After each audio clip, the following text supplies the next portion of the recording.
Pronto, preciosos. Bom dia, já gravando, né? A gente vai daremos segmento àquilo qual nós estamos falando, né? Sobre a árvore, né? Sobre a árvore. Olha que coisa interessante.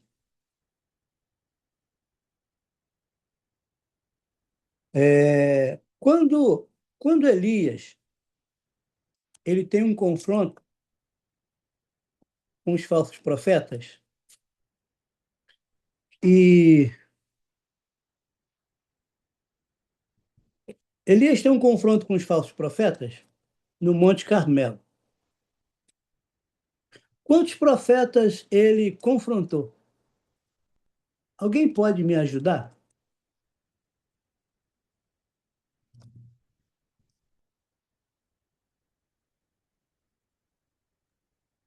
Sem olhar, 850, sem olhar. 850, Quanto, Eugênio?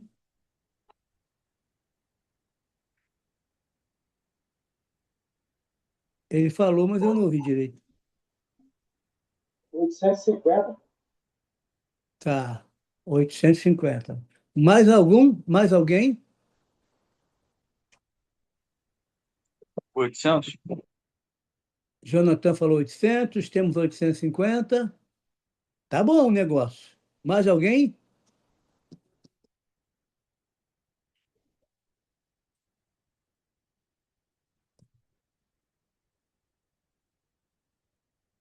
Deixa eu fazer uma segunda pergunta para melhorar.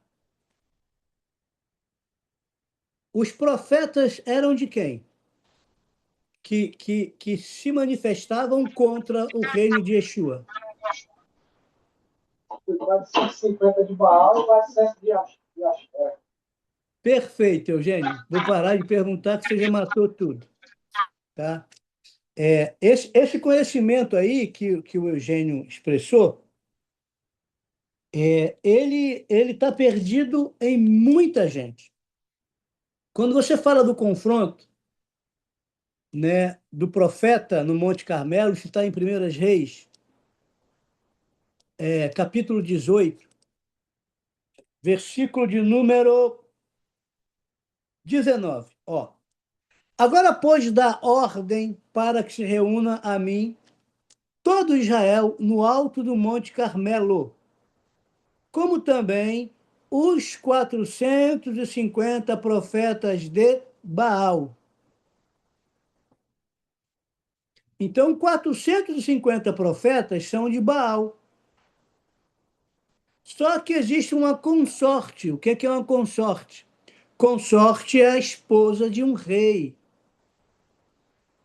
Então, Baal, como a divindade, ele tem uma consorte que tem o mesmo peso que ele, como uma rainha. Então, esta consorte se chama Aserá, ou Aserá. Esta Aserá também tem os profetas dela. Então, olha aqui, ó, 450 profetas eram dele e 400 profetas eram dela, dando um total de 850 profetas. Porém, a maioria que eu falei que omite a metade do versículo é que associa que só tem 850 profetas de Baal. E não são 850 profetas de Baal. São 450 de Baal. Ele tem 50 a mais que o dela. Mas tem 400 que são dela. Esses 400 que são dela se assentam à mesa. Porém, aqui ela está sendo chamada de Aserá. A sua Bíblia está assim? Aserá? Me ajude aí, porque tem versões diferentes. A minha está a árvore do bosque. A árvore do bosque. Então tá, olha só. Quando está a árvore do bosque, ou poste ídolo, E como eu estou falando de árvore, né? Esta árvore do bosque é a árvore do conhecimento do bem e do mal, que vem através de uma deusa chamada Sofia, tá? Que também é Axerá, porque ela tem vários arquétipos e várias roupagens para manifestações e apresentações. Então aqui está Axerá. Na sua Bíblia está árvore do bosque. Em outras está poste ídolo. Então, quando há uma questão de transliteração, de se tirar do original e trazer para nós, houve um grande golpe sobre nossas vidas. Este golpe transformou uma divindade chamada Asherá e deu um manto de invisibilidade a ela, ela ficou oculta, quando se transformou num poste ídolo. Este poste ídolo está na economia, está na cultura, ele está na arte, ele está nas casas, ela está nas festas, só que ela fica oculta, porque o nome dela foi escondido. E ela, no ocultismo, escondida nas raízes, ela tem uma liberdade maior de fazer coisas contra você, contra mim, contra nós, contra a igreja, contra o reino, porque ela é ignorada, como se ela fosse invisível. Só que ela se torna invisível, mas ela também é real. Essa deusa é real. Então, um dos maiores inimigos nosso é Axerá, a rainha dos céus, a consorte de Baal, que tem uma filha primogênita aí, que faz o papel da primogenitura feminina, que prepara uma mesa e que ela é responsável para tecer, para criar simbiose, para que possa ligar uma pessoa a outra, para dar estrutura. Ela funciona como se ela fosse o modus operandi, o sistema operacional, né? O software que liga uma ponta na outra e traz uma manipulação invisível, um controle para que tanto o Baal como o Asherá possa ser adorado. E aí, para que haja essa adoração, ela vai promover um culto, ela vai promover uma adoração, ela vai promover as festas, e tudo isso ela estabelece na mesa. Tudo isso ela vai estar estabelecendo diretamente na mesa. Entende? Ela vai estar fazendo isso sempre na mesa.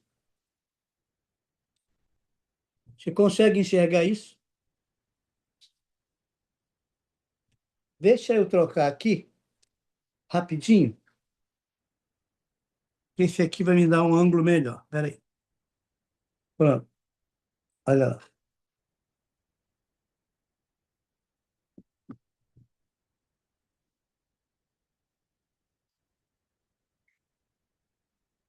Tudo bem até aí? Então, olha só, pouquíssimos estudiosos dedicaram-se a investigar o que seria poste-ídolo. Esse poste-ídolo, na verdade, não é um poste-ídolo. É uma deusa que ela agora se metamorfoseou. Ela sai da estrutura de divindade de uma rainha e ela agora está de forma invisível por trás do poste ídolo, do objeto. O objeto pode ser um obelisco, o objeto pode ser uma estatueta, né? O que nós poderíamos chamar aí, que normalmente eles estão nas casas, né?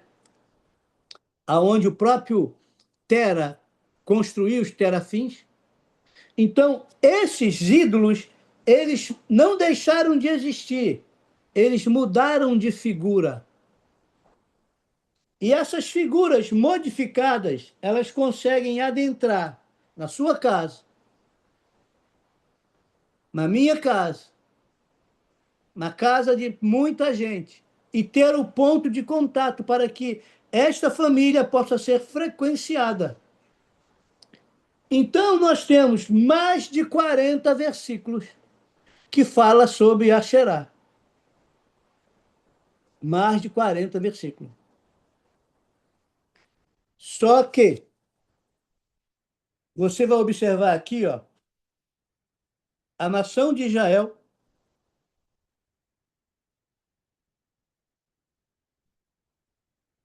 tem um encontro com o profeta. Ó, versículo 17, diz assim: assim que Acabe viu Elias, este é o profeta, né? Questionou-lhe: és tu mesmo o flagelo de Israel ou o perturbador? Ele é acusado de imediato por Acabe, o rei da nação de Israel, de ser um perturbador do sistema dele. Ele, para eles, quem perturbava era quem estava na contramão do reino. Todo mundo que ia na mesma frequência, tá tudo bem. Mas se você bate de frente com a frequência, se você vai na contramão do sistema, você é chamado de perturbador.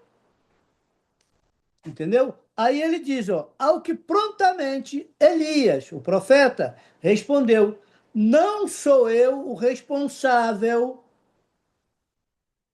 não sou eu o responsável pelos muitos problemas que assolam Israel. Então a nação de Israel está mergulhada em quê? Em muitos problemas.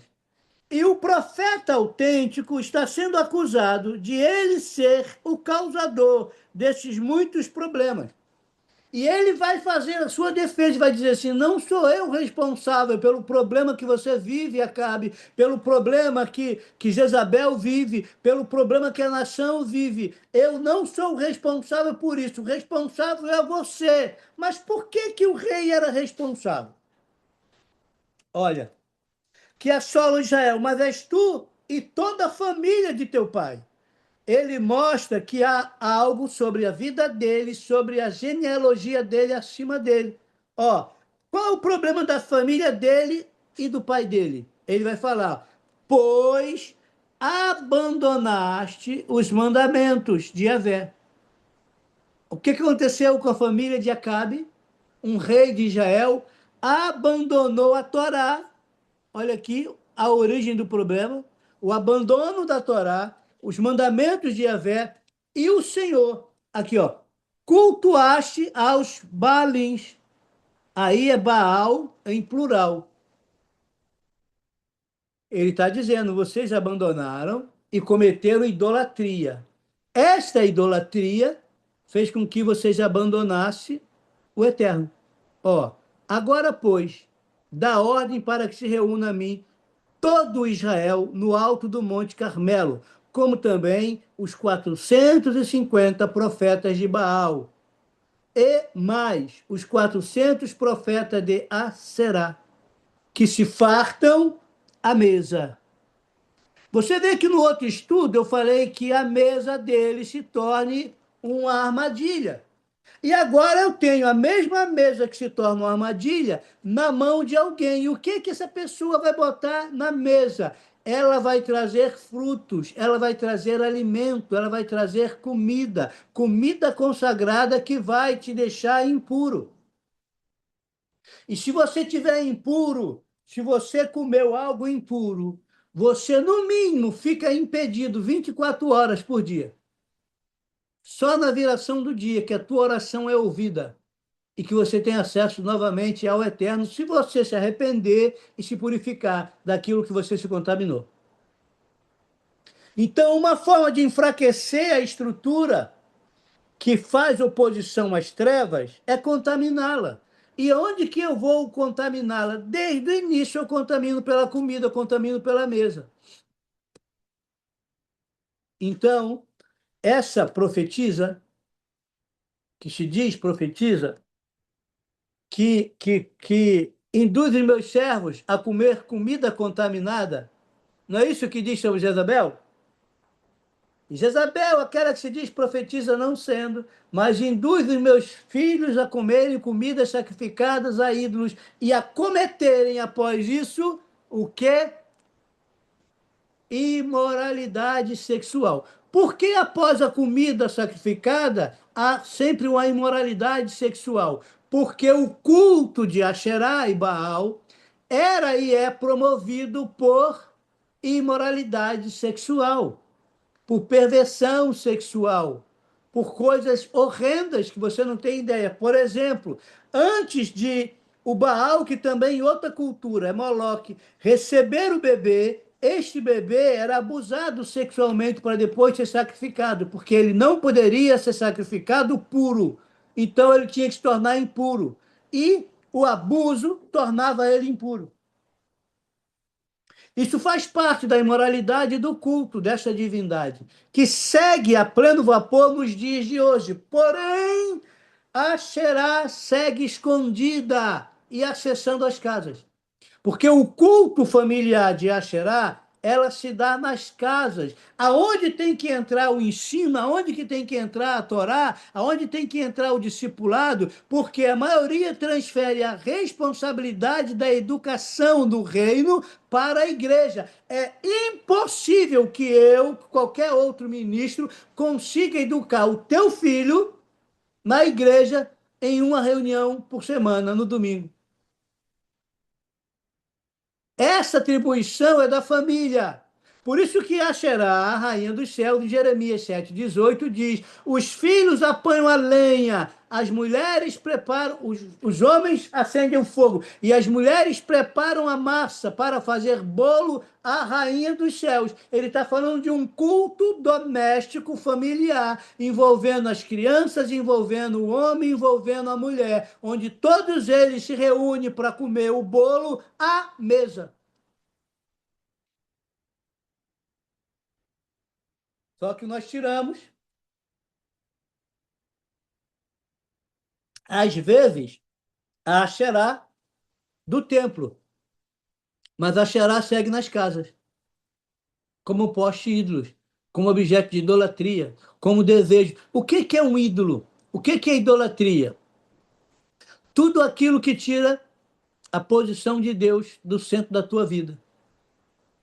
Meu time de futebol pode ser um ídolo, minha profissão pode ser um ídolo, minha mulher pode ser um ídolo, meu filho pode ser um ídolo, minha esposa pode ser um ídolo, meu marido pode ser um ídolo. Sabe? Muita coisa pode ser um ídolo. Minha denominação pode ser um ídolo, meu ofício pode ser um ídolo, minha profissão pode ser um ídolo, minha família pode ser um ídolo.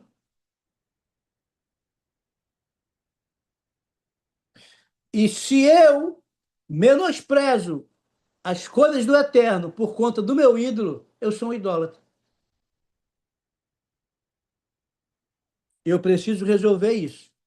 Então, olha só. Por que que Deus... Algumas perguntas, tá? Quem são os postes ídolos? Anote aí para você ter a pergunta. Por que Deus sempre fez questão de denunciá-los? Quem são eles e por que Deus denuncia eles? Né? Será que eles simplesmente desapareceram ou continuam infiltrados na sociedade moderna? Que tipo de mal os postes ídolos podem trazer ao ambiente e às pessoas ao seu redor? O que que você acha? São muitas perguntas, né? Muitas perguntas importantes, né? E muitas respostas. Este não é apenas é, um pensamento de um ou outro, mas teria que ser um pensamento generalizado. Mas pouco se preocupa em saber exatamente o que é isso. Olha só. Poste ídolo, cujo nome original é Asherá. Por isso, Naldinho, que está a árvore do bosque, mas tem gente que está poste ídolo. Então, eles substituíram, após a leitura disso aqui, ó, Asherá em toda parte, nas ruas, na arte, na economia, na cultura, na região, no calendário, né? E o Eterno, ele faz questão de afirmar algumas coisas para nós na Torá. Olha só. Aqui em Deuteronômio, ou Devarim, que é capítulo 16, versículo 21,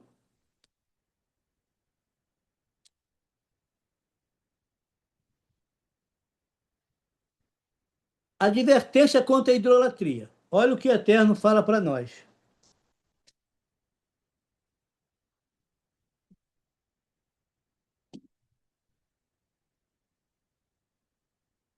Ó,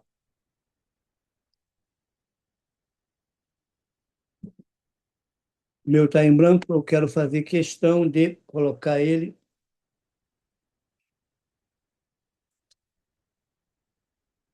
Olha isso aqui, preciosos. Ó. Assim, não erguerás estelas ou poste ao culto da deusa Aserá, a Baal ou a qualquer outro Deus, além do altar que construirás em adoração a Yahvé, o teu Deus. Ele está falando, você não pode ter dois altares. Você vai ter que ter um altar só. Você não pode ter um altar para mim, você tem que construir um altar para mim, e você não pode ter um altar à deusa, a Será e a Baal. Vê que aqui ela já vem na frente. Uma estela. Tem gente que pega a estela, que é a marca de uma cerveja, e tem idolatria por ela, né? Mas às vezes não é porque é estela, porque ela pode ter outro nome. Mas alguém é idólatra do álcool. E aqui ele está dizendo, ó, não levantarás nenhuma outra coluna sagrada. 22. Porquanto o Senhor, nosso Deus, detesta os ídolos pagãos. Algo que Deus detesta. Ídolos pagãos. Aqui ele tem alguns nomes diferentes. Ó, estela, coluna sagrada, mas tudo isso está relacionado a quem? A deusa Aserá. O seu versículo está assim, falando da deusa Aserá? Está diferente em Deuteronômio 16, 21 e 22? A minha está assim: aquilo é, não plantarás um bosque de árvores perto do altar do Senhor teu Deus que fizeres para ti, tampouco erigirás qualquer imagem que o Senhor teu Deus odeia. A árvore aí, ela é a Xerá. Então, a árvore específica do pinheiro, ela era plantada em adoração a Xerá. Hoje, a maioria põe na sua casa, entende? Na sua casa. A árvore. A maioria do cristão acha normal. E aquilo que começou lá, no Natal, ela está vindo até agora no Carnaval. É um portal de adoração ao culto da fertilidade. Essa festa está ligada com a outra, no paganismo.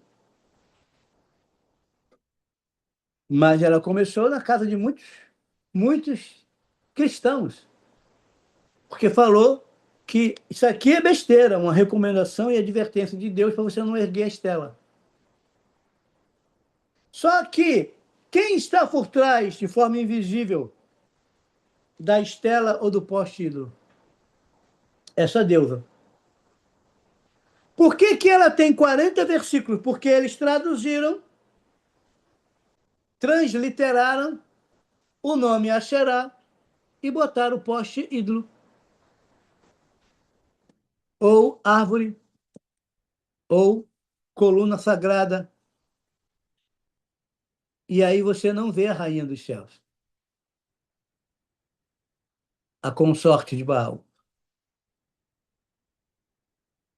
Olha só.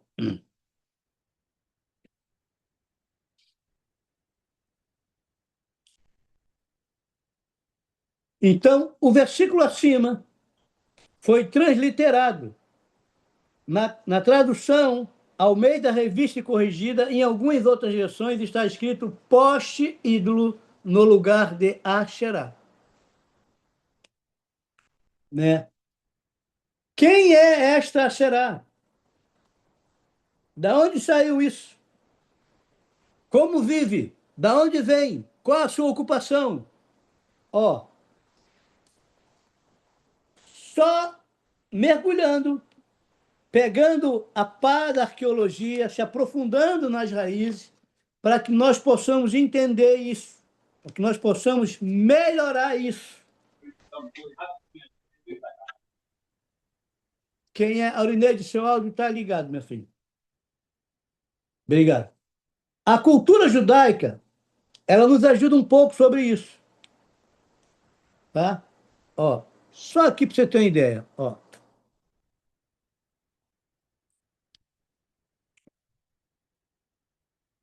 Ó. Diz a história antiga que Semíramis foi habitante de Babel. Olha só isso aqui. Eu falei que ela está inserida em quase tudo, né? Ó,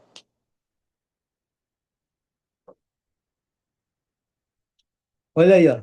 Aqui, ó. Tá aí. Tá vendo aí? Todas as notas têm esta figura aqui, ó. Ó. Semíramis. Ela é a Xerá.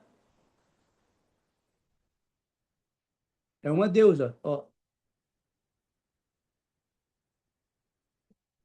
Ela entra ou não entra nas casas? Tem gente ou não tem com idolatria disso aqui? Tá aqui a Xerá. Agora escute isso. Ó, diz a história antiga que Semíramis foi habitante de Babel, na Babilônia, esposa de um rei chamado Nimrod, criador da Torre de Babel.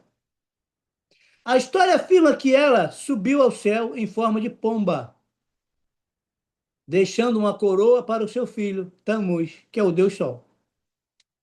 Passou então a ser cultuada como deusa fundadora da Babilônia, e em algumas culturas conhecida como Asherá, ou Diana dos Efésios. Lá em Diana dos Efésios, quando Paulo tem um problema com ela, onde o templo tem uma baita estrutura, 25 mil pessoas davam no anfiteatro ao lado do templo dela, que era só a parte de teatro. Não era o templo. 25 mil pessoas davam no anfiteatro. Imagina o tamanho da estrutura que era o templo da grande Diana dos Éfesos, ou de Efésios, né? É a mesma. Semíramis, assim como a Será, é chamada até hoje de Rainha dos Céus. Rainha dos Céus. Ó, quando você vai para a Rainha dos Céus, olha aqui, ó. Rainha dos Céus, você pega aqui em Jeremias 7,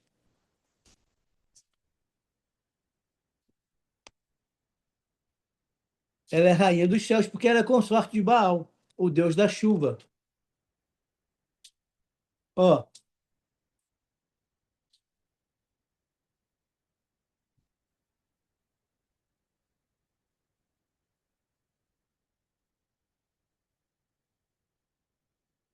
os filhos, versículo 18.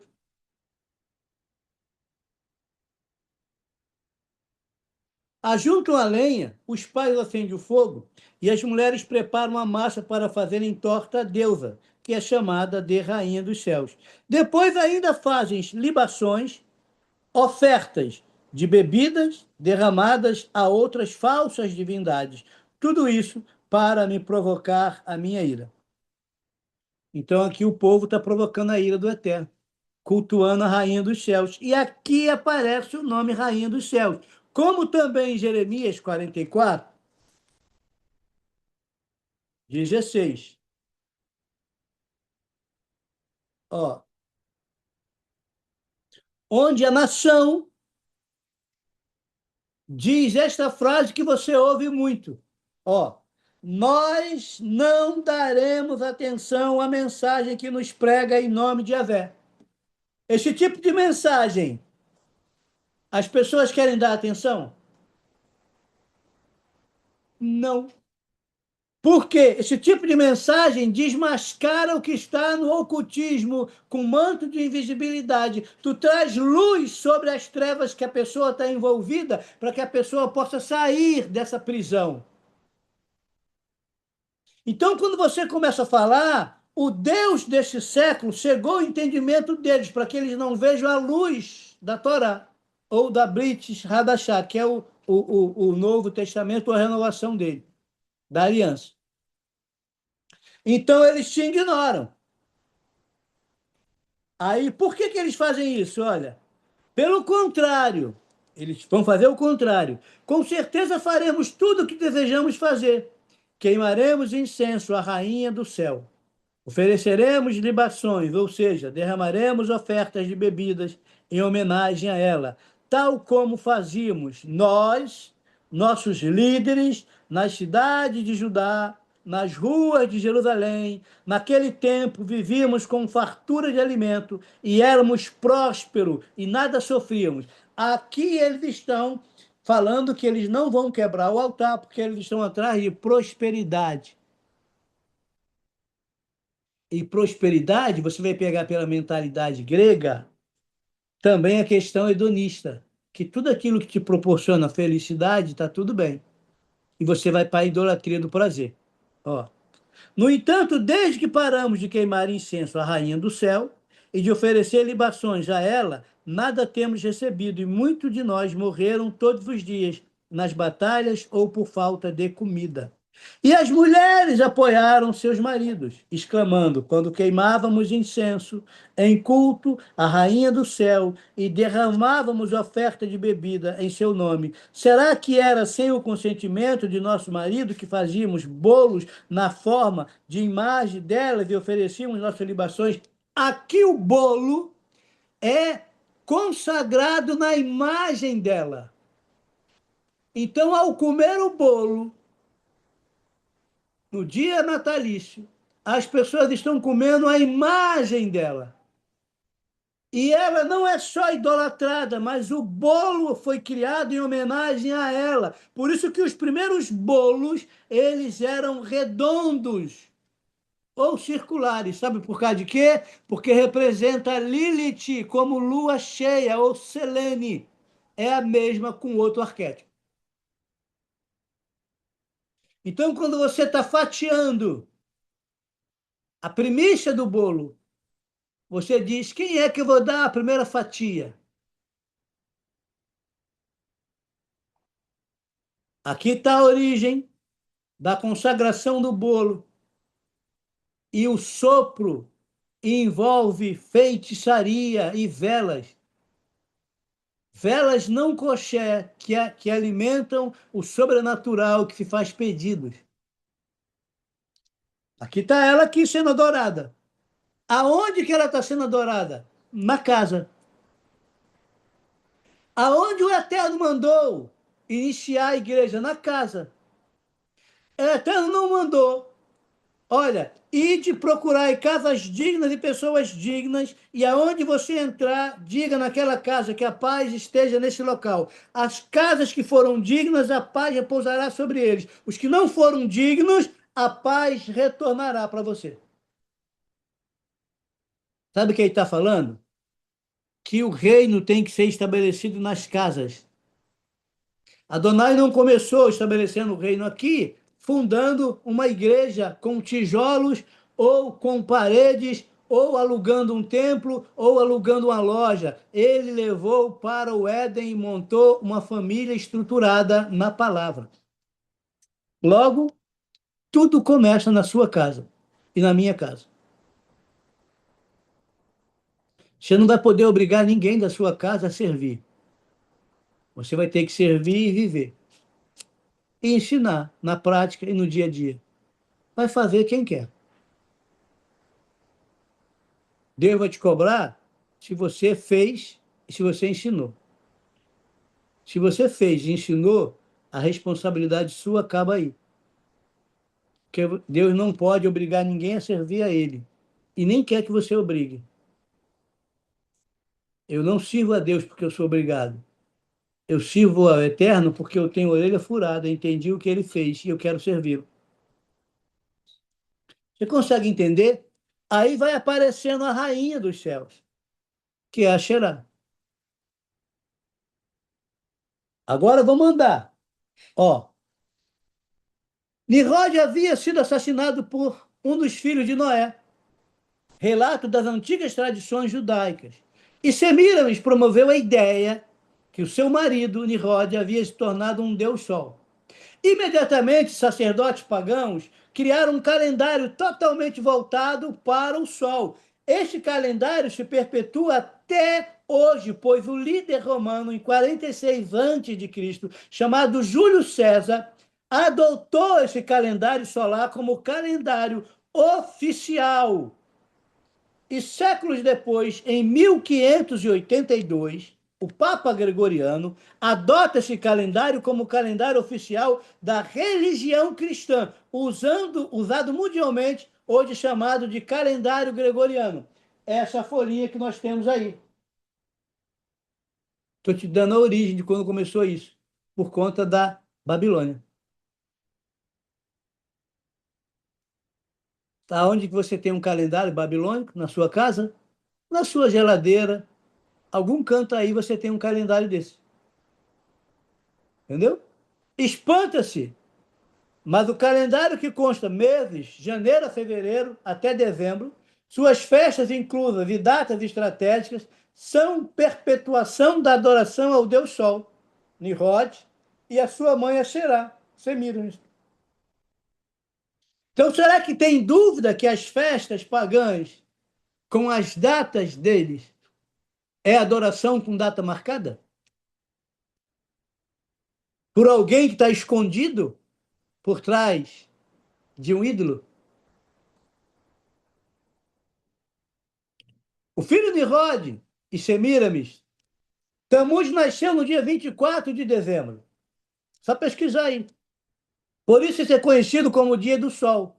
Curiosamente, o dia em que comemoramos erroneamente o nascimento de Yeshua.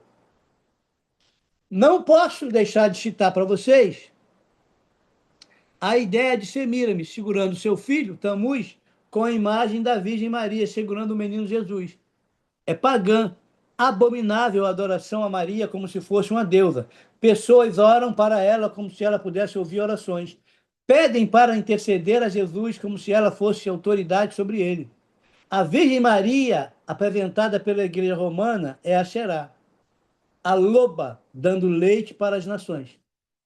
Jeremias 7,18, eu já li aqui, a adoração à Virgem Rainha. Os filhos apanham a lenha, os pais acendem o fogo e as mulheres preparam a massa para fazerem bolos à Rainha dos Céus e oferecerem libações a outros deuses para me provocar ira. Agora é interessante que há uma comida específica para o dia natalício de Nimrod.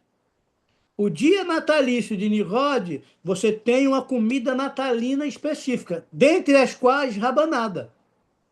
Você pode comer rabanada essa semana. Você tem vontade de comer rabanada? Você faz rabanada? Ou você só tem vontade de comer rabanada quando é Natal? Ou no final do ano? Por que que essa vontade só vem nessa época? Não é proibido comer rabanada agora,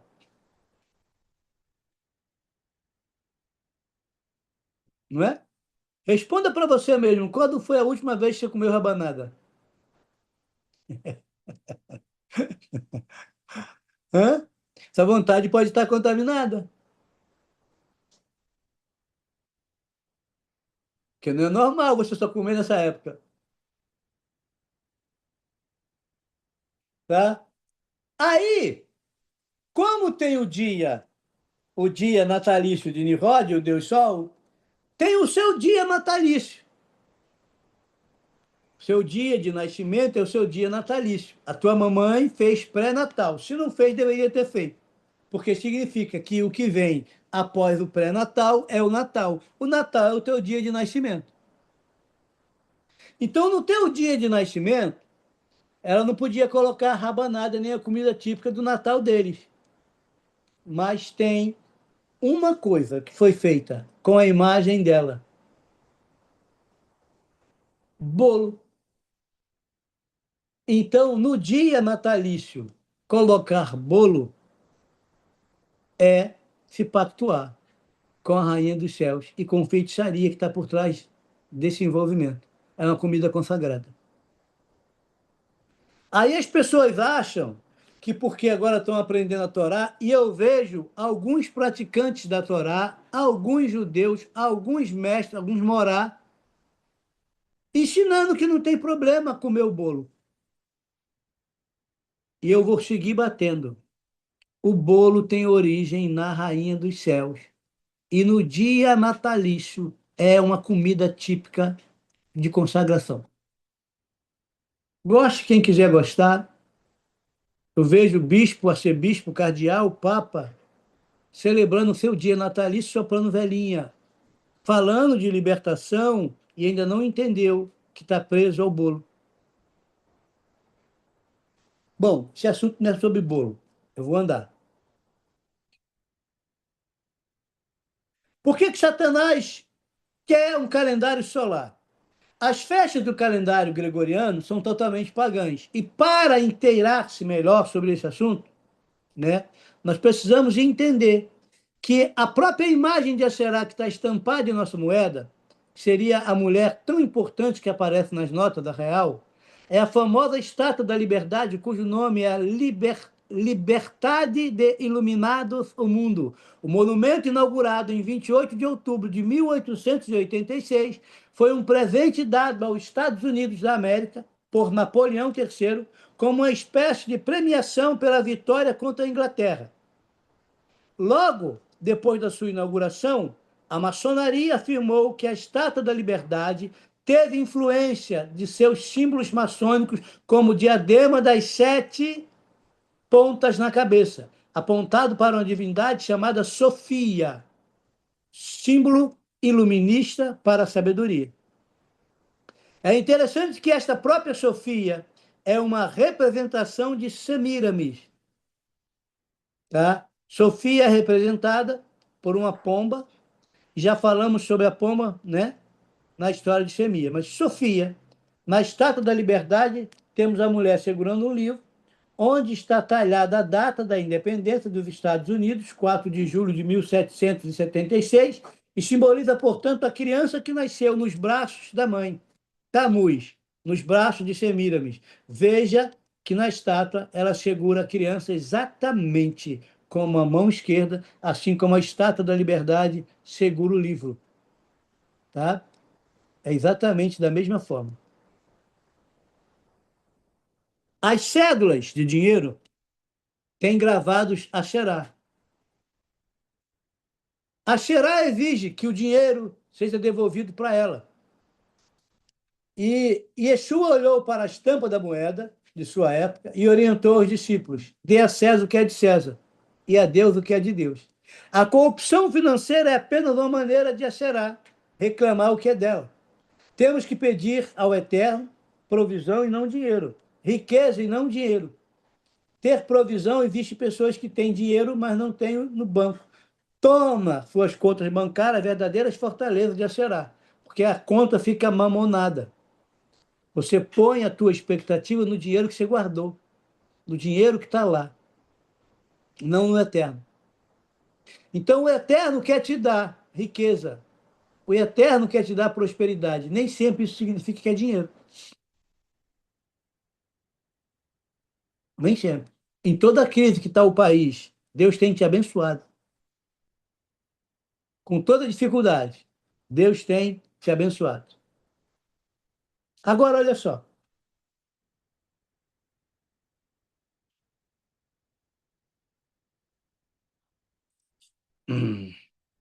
Em Gênesis do 3, do 1 ao 4, mas a serpente mais sagaz que todos os animais selváticos que o Senhor Deus tinha feito, disse à mulher: é assim que Deus disse: não comereis de toda árvore no jardim? Respondeu-lhe a mulher: do fruto da árvore do jardim podemos comer, mas do fruto da árvore que está no meio do jardim, Disse Deus: dele não comereis, nem tocareis, nele para que não morrais. Então a serpente disse à mulher: é certo que não morrereis. Falamos tanto da árvore que é quase impossível você não ler associado àquela árvore que o eterno Deus colocou no meio do jardim para experimentar Adão. Algum leitor pode estar perguntando: seria essa árvore alguma manifestação de Asherá? Será? A árvore foi colocada no meio do jardim pelo próprio Deus para ensinar o homem limites.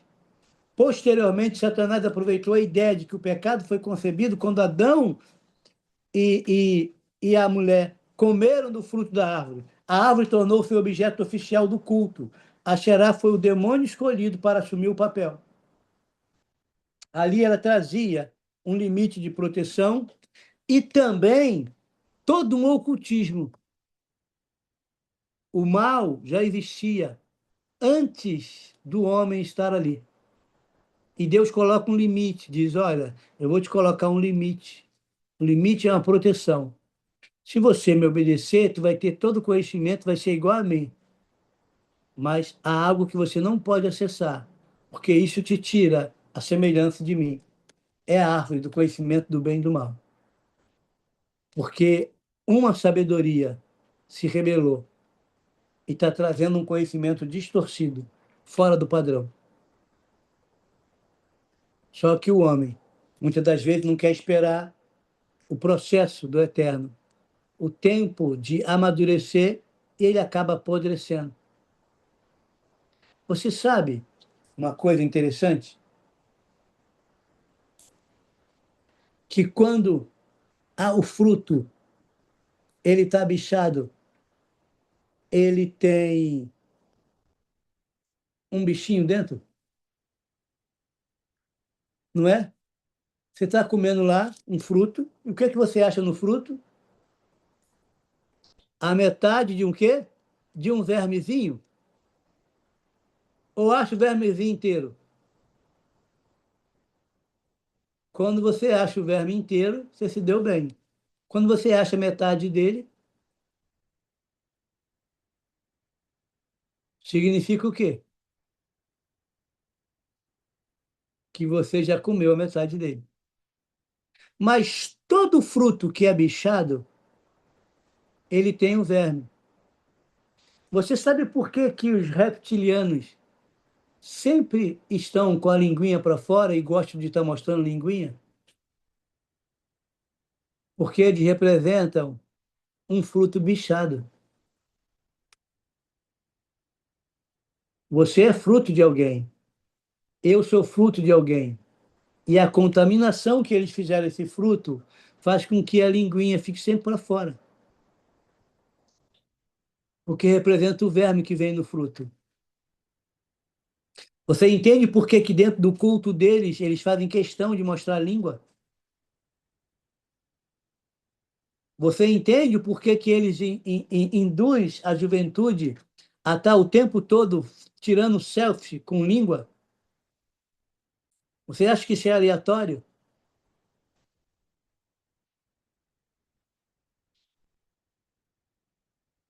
Isso mostra a contaminação no fruto, querido.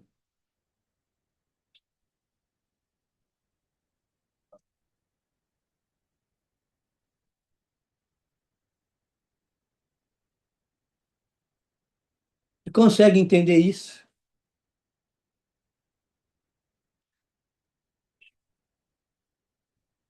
Aí você vai e passa a não aceitar as recomendações do Eterno. Que recomendações? Vou te mostrar algumas, tá? Ó,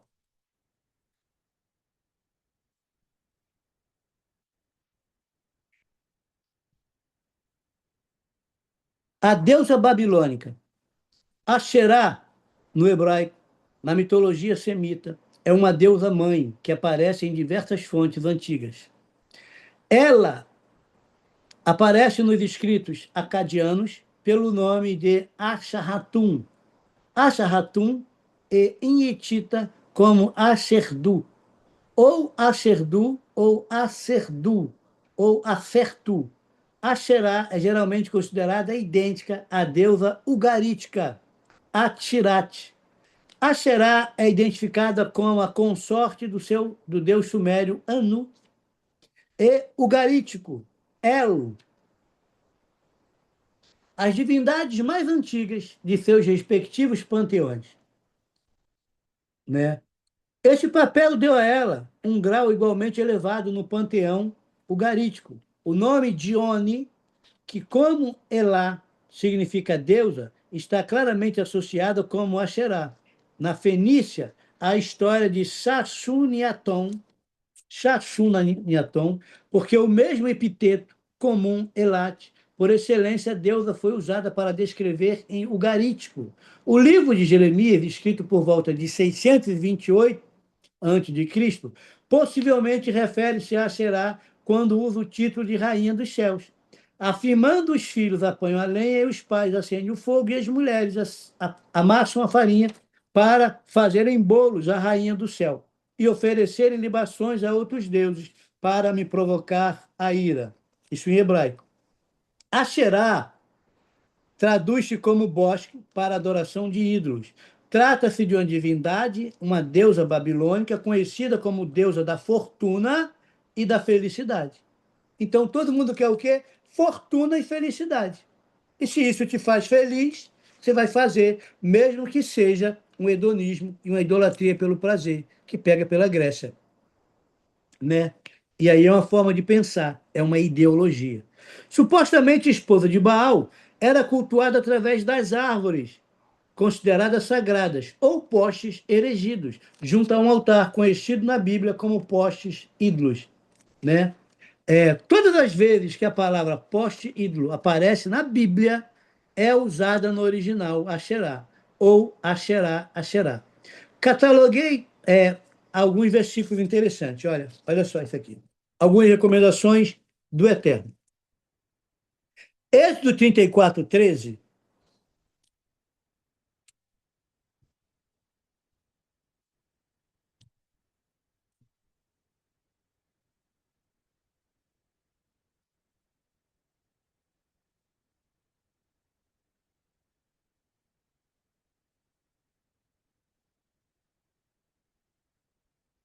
Êxodo 34, 13.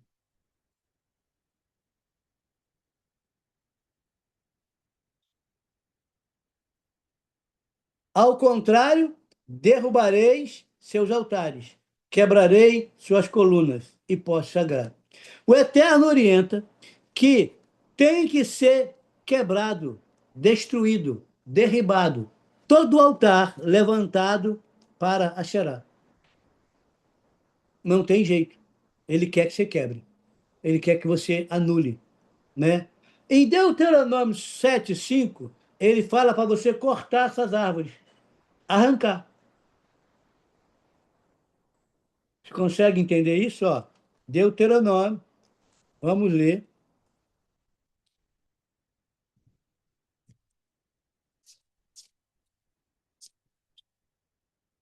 7:5. Eis como deveis tratá-los: demolir seus altares, despedaçar suas estelas, colunas sagradas, cortar seus postes sagrados e queimar sua imagem de ídolo. Agora, olha só.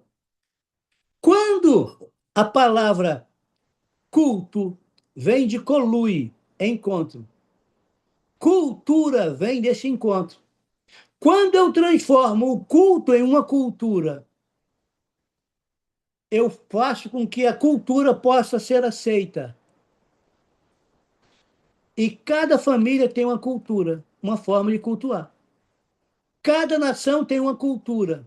Mas eu não posso ir contra a cultura por princípios agora de leis. Porém, Deus ele tem uma cultura do reino. E ele manda você praticar contra a cultura, contra uma cultura pagã. E hoje a maioria não fala mais nada contra ninguém, porque você é considerado radical, ignorante, e você tem que aceitar a cultura paganizada. Então, qual a forma deles estarem ensinando cultos?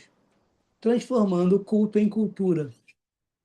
E cultura tem que ser ensinada. E nós precisamos acordar em relação a isso.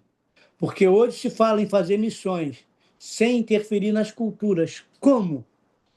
Se as culturas são pagãs. E você precisa apresentar o reino. A começar que dentro da cultura eles são panteístas, tudo é Deus. A natureza é Deus, o passarinho é Deus, o animal é Deus, a água é Deus, o mar é Deus, o sol é Deus. E Deus diz, não, eles são tudo criaturas, só tem um Deus. Você entende? Então aqui ele manda tirar. Em Deuteronômio 12, 3, ele fala uma outra coisinha. Olha, tudo na Torá. Ó, derrubai seus altares, despedaçai suas estelas, colunas sagradas, e queimai seus postes. A Deus a será. Triturai todos os ídolos e imagens dedicadas a seus demais deuses, e eliminai por completo todos os nomes deles daquele lugar. Deus manda quebrar altar, derrubar altar. Hoje, nós queremos conviver de forma pacífica e ordeira com os altares do paganismo e com a cultura pagã. Não queremos desagradar a ninguém. Não queremos ser antissociais. Nós queremos agradar o povo e desagradar a Deus. Nós queremos fechar com a cultura. Hoje, nós estamos em meio a uma festa popular. Essa festa popular é um culto que não iniciou no Brasil, mas aqui está como cultura. Como você fala contra a cultura? E que cultura é essa? Que adoração é essa?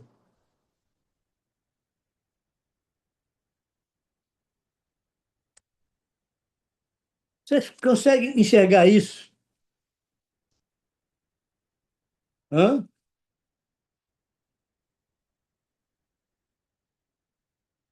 Olha só.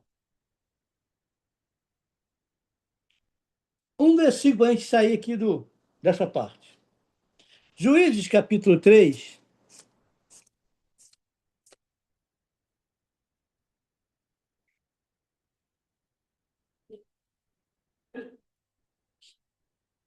6, 25.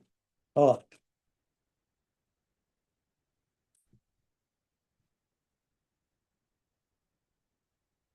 Naquela mesma noite, Iavé ordenou a Gideão: separa um dos touros do rebanho que pertence a teu pai, aquele novilho de 7 anos de idade, destrua o altar de Baal, que também pertence a teu pai, e corte o poste sagrado, a deusa Aserá, que está ao lado do altar.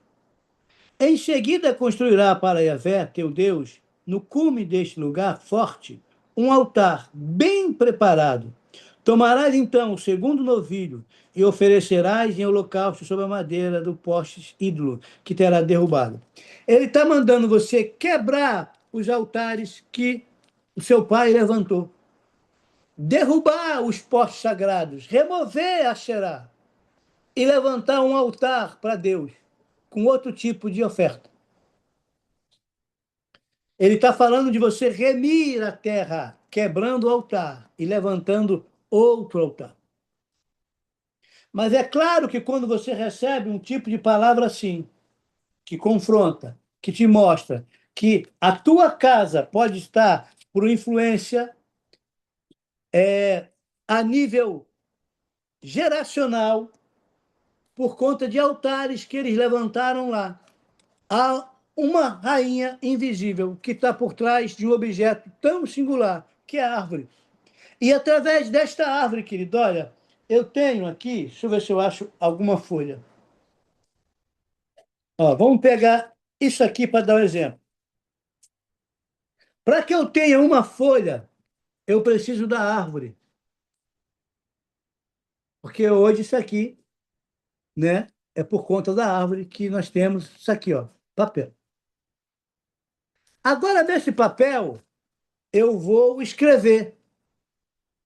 eu vou colocar princípios. Esses princípios precisam ser vividos. Algumas pessoas vão acessar esse princípio e vão criar um caminho, uma verdade, uma vida em cima desses princípios. Se eu distorci os princípios e ensino outra coisa desalinhado, eu criei uma falsa religião. Mas se eu ensino o que está lá, você só tem que entrar no caminho, manifestar a vida e conhecer a verdade. Mas tanto um como o outro eu preciso da árvore e preciso de ensino. Para que eu tenha ensino, eu preciso de palavra. Por isso que eles tiraram a Xerá e botaram o poste ídolo. Porque aí ela tem a vantagem de estar escondida te ensinando. Porque tiraram da escritura o nome dela, Xerá. Aí ela, de forma oculta, ela segue ensinando. E eu quero te mostrar aí em Tiago. Em Tiago, sobre ensino. E com quem você aprende? Isso é preocupante. Ó, Tiago, capítulo de número 3. Olha só isso aqui. Ele vai fazer um contraste entre a árvore do conhecimento do bem e do mal e a árvore da vida.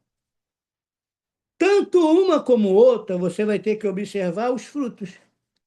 Então aqui ele diz: olha, a sabedoria que vem do alto é pura, cheia de shalom. Ela é humilde, obediente, cheia de amor e de bons frutos, e sem hipocrisia. Quem é sábio e instruído entre vocês? Deixe-os mostrar sua obra com boas ações, com humildade e sabedoria.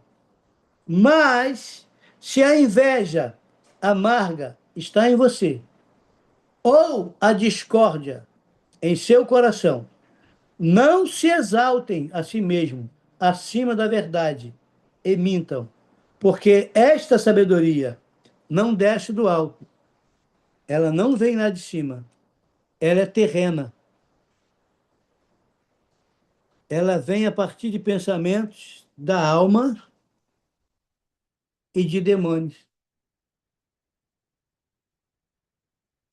Então, a alma pode estar cheia de pensamentos de demônios, manifestando uma sabedoria que não vem do alto.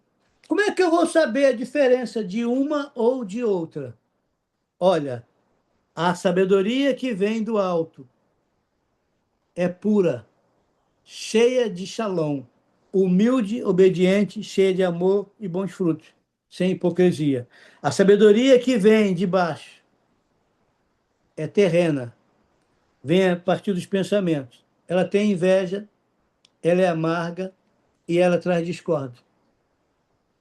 A serpente teve inveja, ela era amarga e ela promoveu discórdia. Ela traz um conhecimento pela árvore do bem e do mal.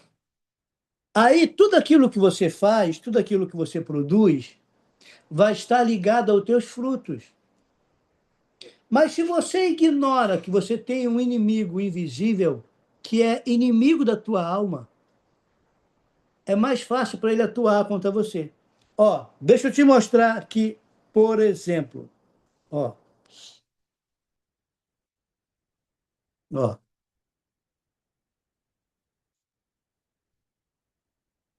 Quem é sábio e instruído entre vocês, deixe-o mostrar suas obras. Né? Como é que eu vou mostrar as minhas obras? Olha só isso aqui.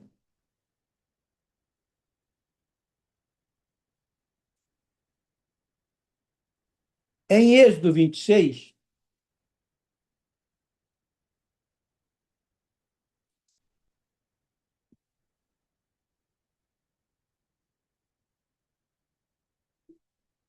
26, 5.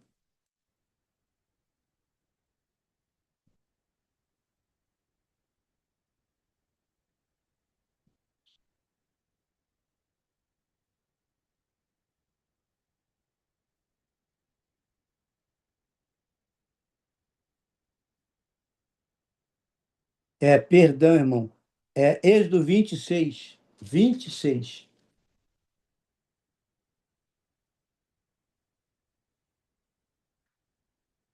Mas a quem também ajo com amor até a 1000ª geração, para aqueles que me amam e guardam os meus mandamentos. Então, quando eu estou guardando os mandamentos, Deus se mostra misericordioso para comigo, até, não sei, muitas gerações. Em Gênesis 26,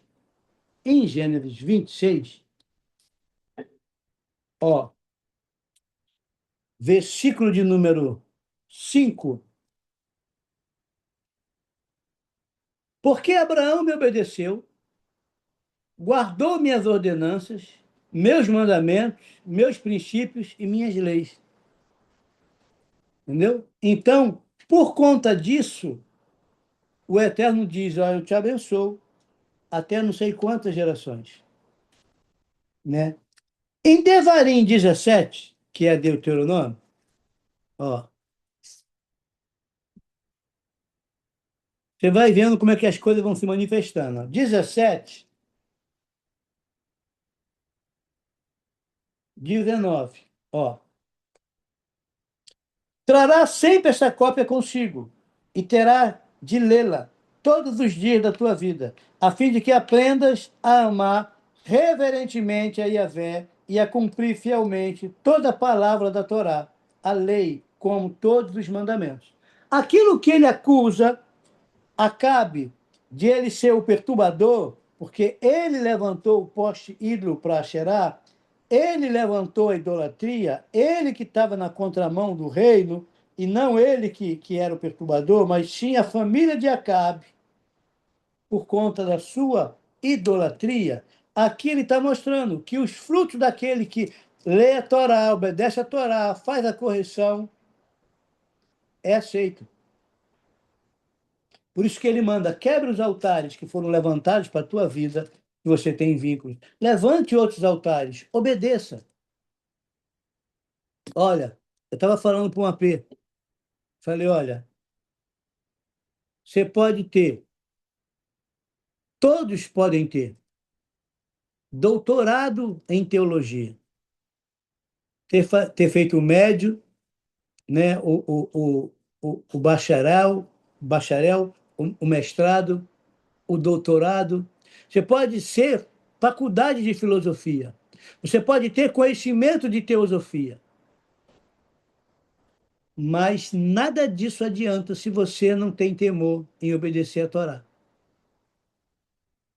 Não é a tua formação, é o teu temor. Não adianta ter todo o conhecimento e só mostrar que tem um conhecimento, se não tem um temor. E aqui ele está mostrando que a falta do temor, muitas das vezes, faz com que eu demonstre outro tipo de fruto. Porque eu estou debaixo de uma frequência de alguém invisível. E eu preciso ajustar isso. Urgentemente, ajustar isso. Então, aqui, ó. Sabedoria. Provérbios 2. Que sabedoria. Já estou começando a terminar. Não vai ficar muito longo, não. Provérbios 2.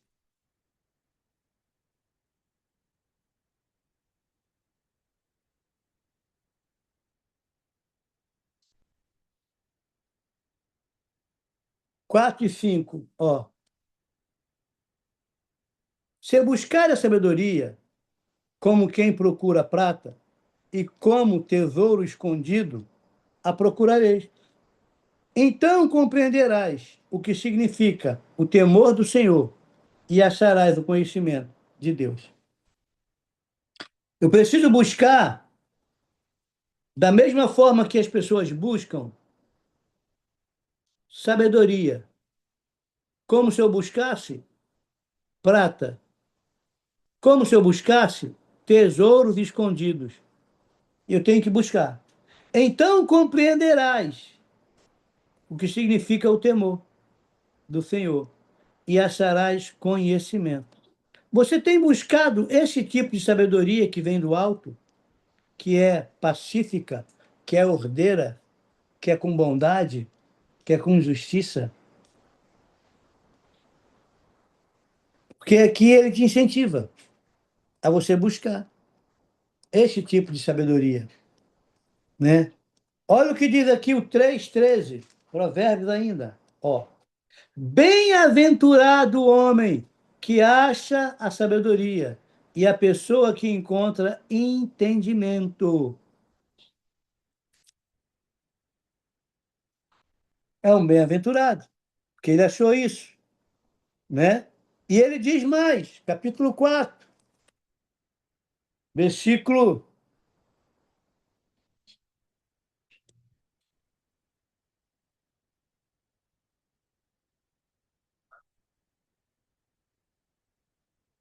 5 e 6. Ó, busca a sabedoria, procura obter entendimento e não te esqueça das palavras da minha boca, tampouco delas te afaste. Não abandones a sabedoria, ela te protegerá. Ama e ela te dará segurança. Ele está aqui, ainda ministrando, ainda no capítulo 8, versículo 11 de Provérbios. Ó, ele diz: porquanto melhor é a sabedoria do que mais as finas joias, e de tudo que se possa ambicionar, absolutamente nada se compara a ela. Mas que tipo de sabedoria? A humana, a terrena, a demoníaca que contamina a alma, ou a divina? A árvore do conhecimento do bem e do mal faz você vibrar para a terra. Pagum, que tu aprendeu que pagão é aquele que não é batizado na igreja católica? Não. Pagão significa aquele que tem vínculo com Pagum. Pagum é o deus da terra, que traz uma sabedoria humana, demoníaca. Mas existe um rei dos reis, senhor dos senhores, o Deus de todo o universo, que traz uma sabedoria e que desvenda o teu maior inimigo que está escondido, Asherá, que você deveria procurar todos os versículos que menciona ela, para você ter uma noção do que ela faz. Que até ontem a gente só conhecia Jeremias. São mais de 40, irmão. Só que eles trocaram a palavrinha. Então que você possa pensar nisso, você possa meditar nisso, para que você possa dar frutos da árvore da vida e não de Asherá. Você sai desse calendário. Não joga ele fora, não. Mais gente no calendário do tempo do eterno que neutraliza essas festas. Atrocidade está acontecendo. Ontem aqui, meu amigo falou que os caras estavam desfilando de fuzil nas ruas e que não tinha policiamento. Aqui em Bangu, aqui eu nunca vi disso aqui em centro de Bangu, não. Ele falou, eu encontrei mais de 6 caras, tudo de moto com os fuzil atravessados, passeando no rolê. Mas não encontrei viaturas.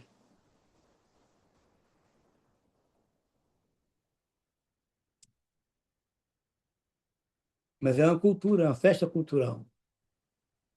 Bom, que o Eterno te abençoe aí, tá? Te guarde. À noite, 18 horas, a gente tem reunião online, né? A gente tem um tempo bom para reunião aqui, mas eu prefiro que vocês não fiquem andando, circulando. Se puder evitar, evite, entendeu? Mas não estou proibindo ninguém sair de casa, que eu não sou dono de ninguém, né? Você é livre, né? Você é livre, eu não estou proibindo nada de ninguém, não, tá? Eu só estou falando que aquele que puder evitar, evite, né? Eu ontem fiquei dentro de casa o tempo todo, hoje já fui na feira cedinho, mas já estou dentro de casa e não pretendo sair, não. a não ser que haja alguma emergência. Tá bom? Beijo enorme no seu coração.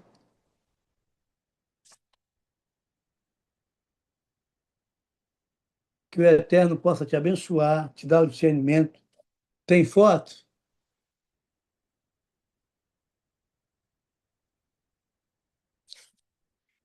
O Aurineide ele vai sair na foto, é, Aurineide?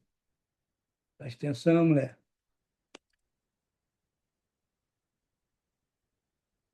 Aí, senão eu saio torto. Ih, que legal.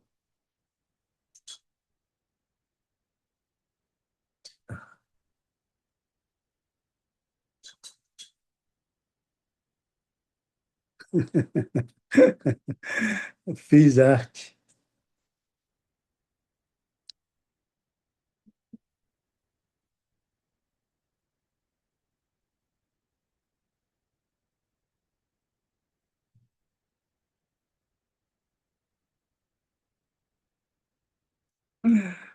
Fiz arte, irmão. Espera aí. Fiz de novo.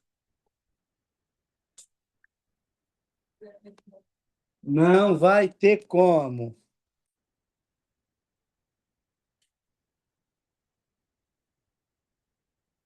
Ai,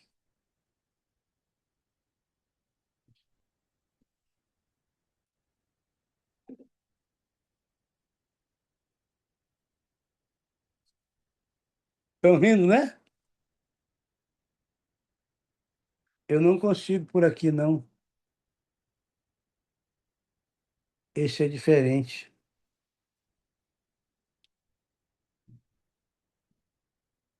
Se eu não conseguir de novo, eu desisto. Desisto. Beijo em todos aí. Shalom.